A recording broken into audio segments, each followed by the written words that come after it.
Hello crafty friends, I'm Lien from Studio Kato and I'm so glad you're joining me again today. I don't know if you've seen, but Pinkfresh Studio has released a new Essentials release and I was not part of it, obviously, but it did inspire me to take another look at all of my Pinkfresh Studio dies, and I came up with this card, also inspired by their monthly challenge. Their November monthly challenge is Wreaths this time, so I figured out I would color in this folk art birds panel with my alcohol markers. I'm going over this really quickly because it's not the point of the video. If you want to see more coloring videos, I'll link my playlist down below. But I just colored in this panel. I stamped it in Memento Tuxedo black ink twice. I colored it in twice and I fussy cut it out. There are matching dies available. I don't have them. I don't invest in matching dies usually. And it was really fun to cut them out while listening to some podcasts as well. I chose this really fun color palette with blue and a peachy pink.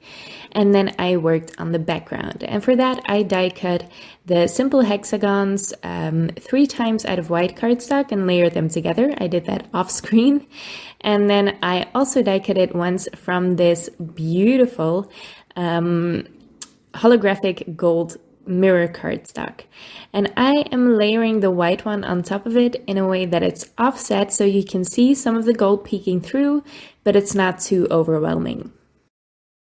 I can then add some glue to the back of this. I'm using the Barely Art Precision Craft glue and I am putting that on top of my white note card. I'm just making sure to line up the bottom left corner with my card base so I can trim off the excess of gold cardstock there. Then I also die cut these circles. These are the Essentials Folk Edge circle dies, and I just cut out these white panels and I will be propping the small one up on top of the bigger one, but I first glued down the bigger one on top of my background.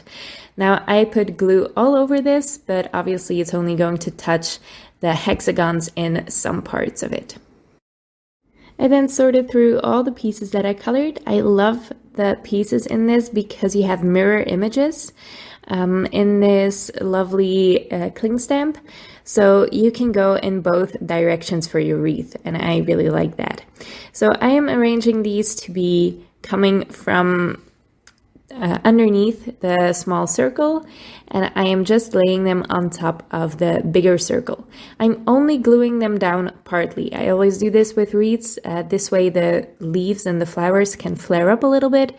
It gives a lot of dimension to your card without adding any bulk because it will flatten out in your envelope while you send it. But when they're only adhered partly, it's fun to see them flare up, and it gives them a lot of movement as well. So I'm just arranging them, playing around with them. This took me a long time. I cut most of it out and I sped it up quite a bit. But the most important thing I did here is I trimmed down the pieces where I saw fit. So I altered these, they're not die cuts because I cut them out myself, but I altered the size of them. I trimmed down some stems. I cut some things apart, so I only had a flower and a couple of leaves instead of a whole bunch of leaves underneath the flower, just to make everything fit. Make your supplies work for you. Don't let them hold you back in any way. Don't try to maintain the shape of them or the original size of them if that's not working for your card. Just trim them down a little bit. And I did also cut that one bird. It's there just sitting in place. It's not adhered down yet. I want it to be around there somewhere, so I just put it there to make sure I keep that in mind while filling up my wreath. I'll have a lot of pieces left over for another project or to decorate my envelope, spoiler alert, and this is just a really fun way to make cards for me. I love coloring a bunch of pieces at once, then cutting them all out at once, and then just playing around with them. This is just the most fun I've had in a while. It's also the most time I've spent on a card in a while. I think in total, this took me 3 hours to make between the fussy cutting and the coloring, and then all the die cut layering, but it was a lot of fun to do. Now for my sentiment, I die cut this Hugs die. This is from the Sending or the Phrase Builder Sending die set, also by Pinkfresh Studio. I die cut it 3 times out of white cardstock, layered those together. And as you can see, I put down my glue first, then I pick up the piece with a scrap piece of cardstock, which gets rid of the excess glue, but it still leaves it plenty sticky enough to adhere it down somewhere. I did the same for adhering the whole die cut down on my card. I just dabbed the excess glue off onto a scrap piece of paper so none of the glue will ooze out of the sides. And the final layer on this die cut is that same holographic gold cardstock. And for the bird, I propped that up onto one foam square just on the part that is on the lowest circle, so on top of the wreath. And that adheres down plenty and it sits up a little bit from the wreath. Now, I wanted to add a little bit of something extra to the background, so I masked off all of my wreath with Post-it notes and purple tape. I just put a bunch of things over it, and I splattered on some gold paint. I made sure to stay as close to the wreath as possible, so it would seem like the splatter came from the wreath, or it just frames it nicely. I don't want it all over my card. I am watering this paint down quite a bit. If you add splatter with this paint, that's the best way to go. Just add more water than usual. The paint will be thick enough because it's splatter. Splatter is always thicker than just painting something on. So it will be opaque enough even if you add a little bit more water. I made a mint colored matching envelope with my We Are Memory Keepers 123 punch board, glued that together with the Barely Art Precision Craft glue, and then I am just choosing some die cuts or they're not die cuts, choosing some more flowers to decorate my envelope.